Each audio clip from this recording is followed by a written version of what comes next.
গত কয়েকদিন ধরে দেখেছেন যে আমার উপর চতুর্দিক থেকে মিসাইল নিক্ষেপ করা হচ্ছে। আমি কোনো অ্যান্টি মিসাইল ইউজ করব না, বরঞ্চ আমার রাজনৈতিক সহকর্মীদেরকে আজকে আপনাদেরকে সাক্ষী রেখে যারা সম্পূর্ণ অন্যায়ভাবে আমার চরিত্র হনন করেছেন, আমি তাদের সবাইকে ক্ষমা করে দিলাম। কারণ আমার রক্ত এবং মেজাজের সাথে প্রতিশোধ মানায় না, যায় না।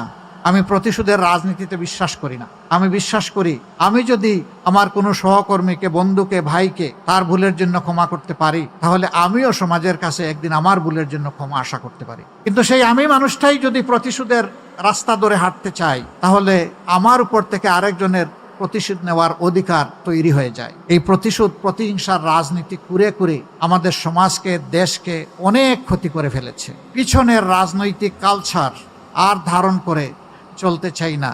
ওগুলাকে সম্পূর্ণ পিছনে ফেলে যুব সমাজের হাত ধরে এখন সামনে এগিয়ে যেতে চাই। এই ইশতেহার, আমি আবারও বলছি, কোনো দলের নয়, জনগণের, বিভক্তির নয়, ঐক্যের, পিছনের নয়, সামনে এগিয়ে যাওয়া।